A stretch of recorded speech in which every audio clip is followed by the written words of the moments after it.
Hi friends, வணக்கம். நம்ம இன்றைக்கி புதினா துவையல் எப்படி செய்கிறோன்னு பார்க்க போகிறோம். அதுக்கு தேவையான பொருட்கள் என்னென்னு பார்க்கலாமா? புதினா தழை 3 கைப்பிடி அளவு எடுத்துருக்கேன்.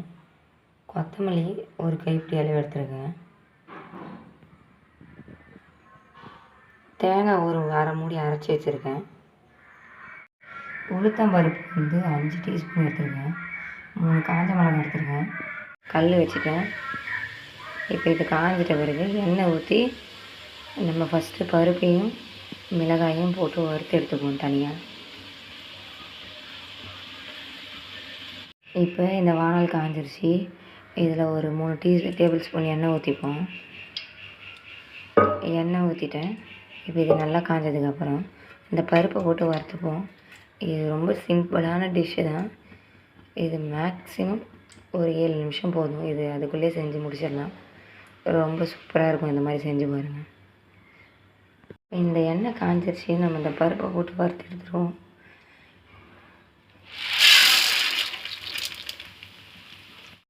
நான் பசங்களுக்கு கொடுக்கறதுனால கொஞ்சமாக நான் மிளகாய் எடுத்துருக்கேன். ஒரு 4 மிளகாய் எடுத்துருக்கேன். நீங்கள் குழந்தைங்களுக்கு காரம் சாப்பிட்ற மாதிரி இருந்தால் நீங்கள் ஒரு 2 மிளகாய் எக்ஸ்ட்ராவே போட்டுக்கோங்க. இந்த பருப்பில் மிளகாயை போட்டு வறுத்துருவோம். இந்த பருப்பு ப்ரௌனிஷ் கலர் ஆகிடுச்சு. இப்போ இதை நிறுத்தி தனியாக தட்டில் எடுத்து போட்டுப்போம். இந்த பருப்பையும் மிளகாயும் ஒரு தட்டில் எடுத்து வச்சுக்கிட்டோம். இதே எண்ணெயில் இந்த கொத்தமல்லியும் இந்த புதினாயும் போட்டு வதக்கி எடுத்துருவோம். ஒரு 3 நிமிஷம் நல்லா. அதிலே உப்பு போட்டுப்போம். ஆல்ரெடி பருப்பு வறுத்துட்டு இது சூடாக தான் இருக்கும். இப்போ இதில் வந்து புதினாவையும் கொத்தமல்லியும் ஆட் பண்ணிப்போம். புதினா கொத்தமல்லி இதில் சேர்த்துப்போம்.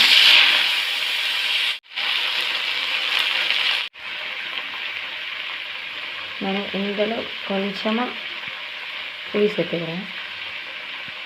இதில் நான் கல் உப்பு ஒரு 2 டீஸ்பூன் சேர்க்க போகிறேன். இதெல்லாம் சேர்க்க போகிறேன். கீரை நல்லா வதங்குது. இது இன்னும் ஒரு 2 நிமிஷம் வதங்கட்டும். வதங்கிட்டு அதுக்கப்புறம் எல்லாத்தையும் மிக்சியில் போட்டு அரைச்சிட்டு இதை நம்ம ஃபைனலாக அரைச்சிட்டதுக்கப்புறம் நம்ம தேங்காய் இதில் போட்டு கலந்துடுவோம். அரைச்சி வச்ச தேங்காய் இது நல்லா ஃப்ரை ஆயிடுச்சு. இப்போ நம்ம இதை மிக்சியில் போட்டு அரைச்சி எடுத்துடுவோம். பருப்பை வறுத்து வச்ச பருப்பு இதெல்லாம் ஒன்றா சேர்த்து மிக்சியில் போட்டு அரைச்சிட்டு இப்போ சும்மா இது கடுகு ஜீரகம் போட்டு லாஸ்ட்டாக ஃபைனலாக போட்டு தாளித்து எடுத்துக்கலாம். தேங்காய் அரைச்சி வச்சுருக்கேன் இல்லையா, அதிலே போட்டுட்டேன்ப்பா. இது வதங்க தேவை, லாஸ்ட்டாக போட்டாலே போதும். இது தனியாக வதங்கணும்னு அவசியம் இல்லை. இது வதக்காமல் போட்டால் தான் தேங்காயை மட்டும் ஃப்ரெஷ்ஷாக நல்லா டேஸ்ட்டு கொடுக்கும் நமக்கு. அரைச்சி வச்ச புதினா சட்னியை நம்ம தாளித்து எடுத்துப்போம். கடாய் வச்சுருக்கேன். இது காஞ்சிச்சு. ஒரு டீஸ்பூன் எண்ணெய் ஊற்றுறேன். எண்ணெய் காஞ்சதுக்கப்புறம் கடுகு ஜீரகம் போட்டு கருவேப்பிலை மிளகாய் போட்டுட்டு அப்புறம் நம்ம அரைச்சி வச்சுருக்க சட்னி இதில் போட்டால் வேலை முடிஞ்சது. காஞ்சிச்சு. இதில் கடுகு போட்டுருவோம். கடுகு நல்லா பொரிஞ்சிட்ருக்கு.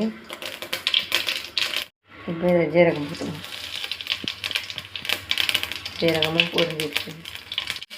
மிளகாய் போட்டு நம்ம அரைச்சி வச்சுட்டோம். இதில் போட்டு